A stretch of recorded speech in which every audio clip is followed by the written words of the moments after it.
Paul Embery, trade unionist and writer. Paul, it's fantastic to have you on the programme. Let's talk, first of all, about this historic trade deal with America. Yay! It's brilliant. We're not going to be thrown over the cliff by America. They've decided to row back on some of the more punitive tariffs they were going to place against British exports. Well, that's because potentially we never had a trade deficit with America in the first place. Now, the Conservatives have come out basically saying that, you know, Keir Starmer's a mug and this is a terrible deal. I think that might be going a bit too far. At least we're not being punished as badly as, say, the EU. But it's, you know, it's hardly, there's not much for Sir Keir Starmer to grandstand about, is there? Well, hi, Alex. I mean, first of all, it's not a comprehensive trade deal in the true sense of the term. It's essentially a tariff deal. And I don't think, I haven't read the entire text of it, but I've seen the headlines and read the main parts of it. And it's clearly a better position than we were in as a country, 48 hours or more ago, but not perhaps as good a position as we were in 5 weeks ago or whatever it was when the tariffs were introduced. So I think the people who are saying this is some kind of wonderful historic deal are overplaying it. But by the same token, I think the people who are saying this is a terrible deal and we've been shafted and all the rest of it are probably underplaying it. I think the reality is somewhere in between the two. It's nothing particularly to write home about. I mean, deals of this kind, I think, are generally a good thing, provided that they're not lopsided. It's important, I think, that the US decided to reduce the tariffs on cars and steel and aluminium, because I think there were a lot of people in this country, particularly in the steel industry, who were acutely concerned about the impact of those tariffs, and almost certainly it would have led to job losses. So not great, but not terrible, I think, is the honest appraisal of it. Yeah, I would sort of sum it up as we're just now less screwed than everybody else. Let's talk now about World War II veterans who have been saying to Nigel Farage that, we put our faith in you to save Britain from losing its values. I've never seen such a change politically as we are living through right now. I'm surprised, actually, more isn't being made of it, given that the latest polling had, I think, Reform UK on something like 29%. This was a YouGov poll. The Labour Party on 21%. 8 points clear of the government, and the Conservative Party languishing in the teens. This isn't just a nascent political revolution that's going to change the two-party system we have, but seemingly hurtling towards a one-party state. And I think this is at the very crux of it. This societal sense, with the rate of inward migration, with the sort of lambasting of everything that we once held dear and true as being racist, as being backwards, as being somehow wrong or a little bit dirty or shameful, and being replaced by all these sort of neo-ideologies from America, mass migration. This is at the heart of what we're seeing take place now, isn't it? How come the other two political parties can't seem to respond to this? I think there's a lack of intellectual self-confidence on the part of the other parties. I think they're fixated on continuing with the status quo, the kind of hyper-liberal, globalist, if you like, technocratic status quo, which has dominated in this country for years, and which I think millions of people, mainstream voters, particularly working-class voters who feel completely left behind by globalisation and the impacts of mass immigration and so on, they resist that, and they're growing sick and tired of it, and they look at the two main parties, and neither of them are particularly willing to break with it, despite the fact that they occasionally make the right noises. So I tend to agree with you. I don't think this is a flash in the pan from reform. I mean, I think that, as someone once said, the tectonic plates in British politics probably are shifting. And the really interesting thing at the moment is reform seem to be taking votes from Labour and the Tories in equal measure. I think once upon a time, people would have assumed they would take more votes from the Tories, if you like, the Blue Rinse Brigade in the Tory shires. But actually, when you look at the results last week, the election results, when they took Runcorn and Helsby, large numbers of working class voters, when they took control of Durham County Council, Labour has been the largest party on Durham County Council since time immemorial. It's a proper, true former coal mining territory. And when Reform is hoovering up votes like that and leading every opinion poll, and main bookmakers now, all the main bookmakers have installed Farage as the favourite to become the next Prime Minister, you have to say that something is clearly happening out there, that there is another political realignment going on. And I think, and I'm a Labour person, of course, I'm on the left, and I think that unless Labour gets back in touch with those working class communities very quickly, particularly on the issue of immigration, I mean, it hasn't really made any progress on that for the last year, and securing growth, unless it does those two things very quickly, I think it can kiss goodbye to any chance of winning the next election. What's astonishing is when you see what is happening across Europe, the recipe is quite clear to me that the Labour Party should well be following. You look at the new Chancellor of Germany, what's the first thing that he's decided to do? Close its borders. You're now not allowed into Germany if you are undocumented, let alone previously there were no border checks whatsoever and refugees were welcome. Germany's really clamping down. You look at Poland. What's it decided to do? Close its borders. We refuse to take any more asylum seekers. You look at Sweden, really, I think at the brunt of mass immigration, the societal changes that have happened there have been absolutely gobsmacking. And what have they decided to do? They're banning burqas and they're scrapping benefits from people who have migrated to the country. It's very simple. Other countries in Europe have woken up to the reality that the public are against mass migration, particularly from men from different cultures who do not uphold Western values. And yet this Labour Party seems so terrified of needing the Muslim voting bloc when the writing's on the wall. Even if you look at these local elections, guess what, Starmer? The Muslims aren't voting for you anymore. They've got their own candidates. Why doesn't the Prime Minister wake up, abandon plans for things like putting into statute Islamophobia and start addressing the big cultural issues that are at the crux of this political revolution? Well, look, I'm that old-fashioned thing on the left. I'm someone on the left who believes in control of the labour supply. And once upon a time, that was a mainstream position on the left. The position of open borders was largely a position that was articulated by Trotskyists and anarchists and hyper-liberals. Most Labour MPs and trade union leaders understood that you needed to be able to control the labour supply so as to allow the government to make sure it can plan around jobs and housing and welfare and so on, and to make sure that there wasn't undue downward pressure on wages. But now, if you articulate that position on the left these days, as I know from experience, you're almost looked upon at best as some sort of museum piece, and at worst as some sort of bigot or nativist. And I have no doubt whatsoever. I mean, I've been active in the labour movement for pretty much the last 30 years.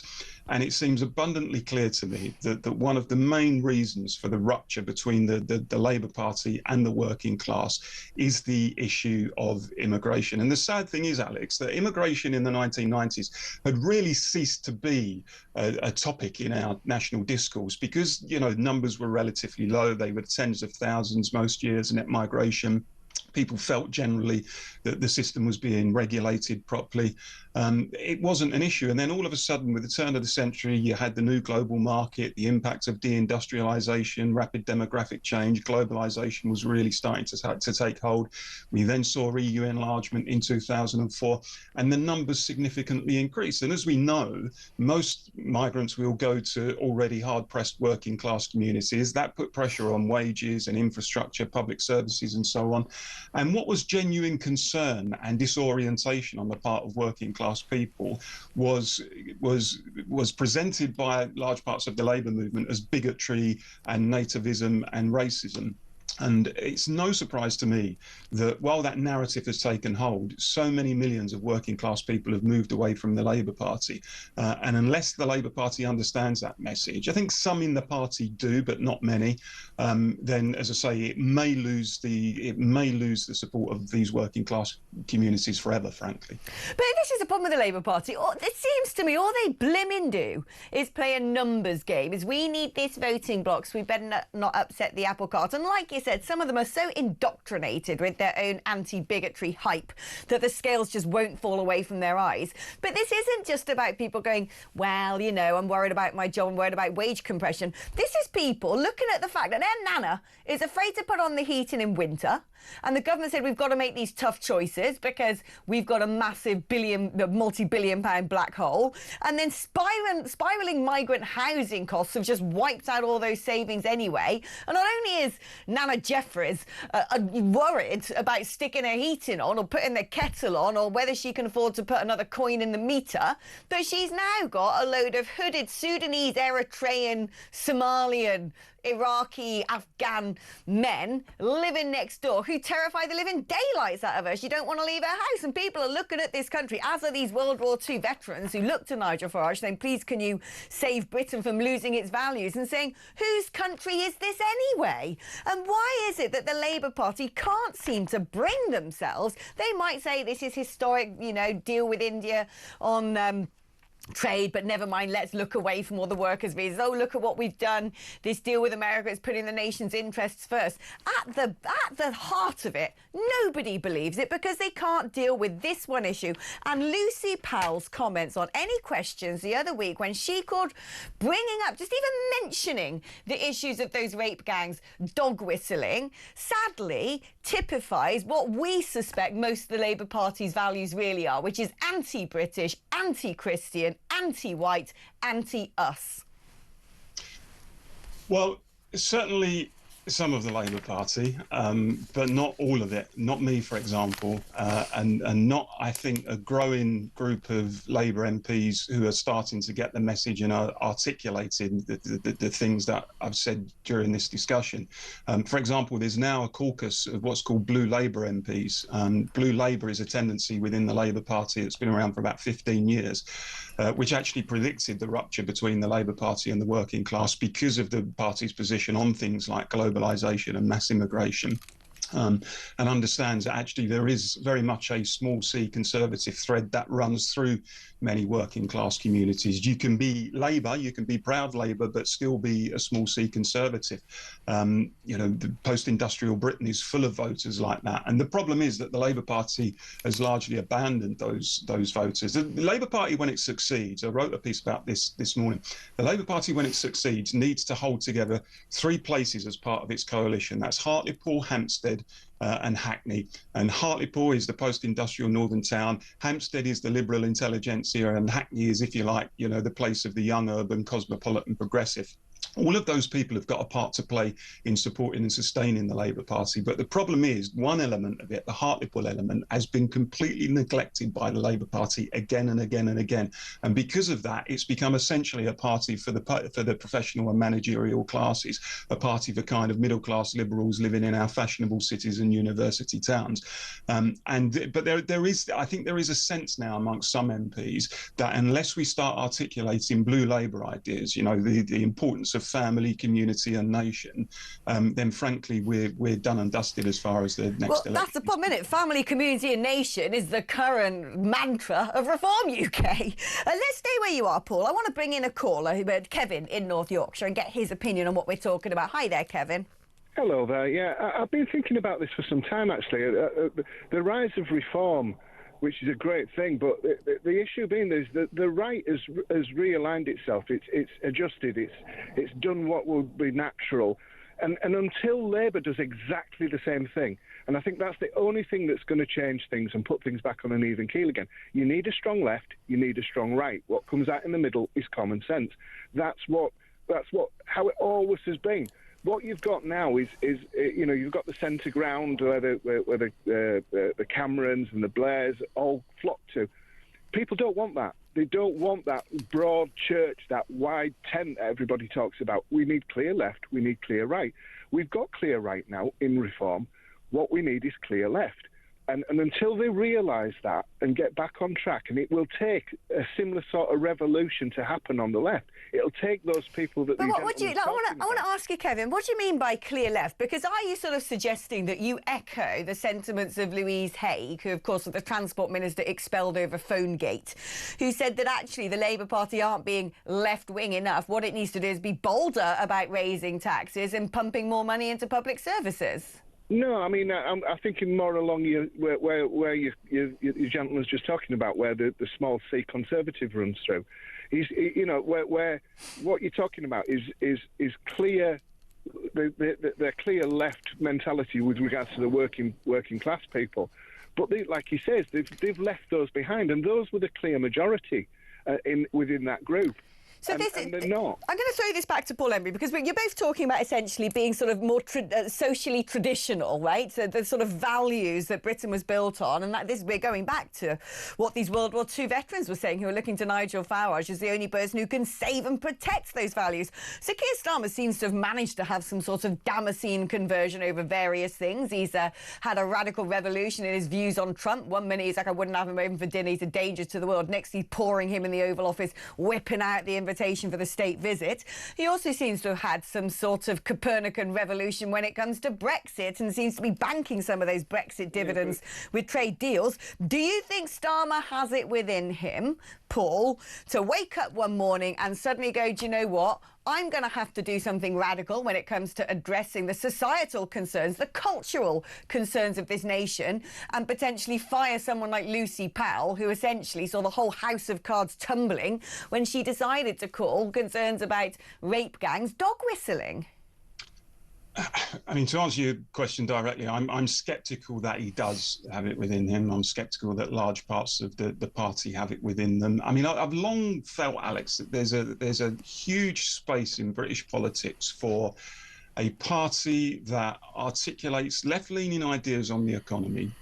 So it wants to see a fairer economy. It wants to increase real wages, increase the national minimum wage, reduce the gap between rich and poor, make sure there's good investment in our public services, reindustrialise some of our neglected communities, our coastal towns, our post-industrial towns, places outside the M25.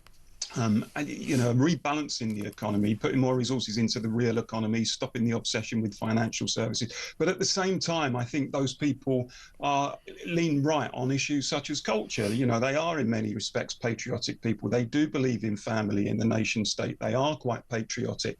They don't like the idea of, lawlessness on our streets. They're not obsessed with LGBT rights. Family, place, community, these things matter to them. And none of the main parties, frankly, for years, although they've had a stab at it and pretended about it from time to time, none of them have really properly articulated those ideas or given the impression that they really believe in them. And I think that the abandonment of people who believe in that particular position was largely what drove the Brexit vote nearly 10 years ago. It was a vote to smash the status quo and the liberal, if you like, technocratic globalist orthodoxy. And here we are 9 years later, and large parts of our political establishment still haven't got it. Yeah, I tell you who is getting it, though, Nigel Farage. The polling is showing that, listening to what you just said, Paul, it almost sounds like an academic description of what Reform UK's political ideology could be framed as. Paul Embery, thank you ever so much. Fantastic man, trade unionist and writer.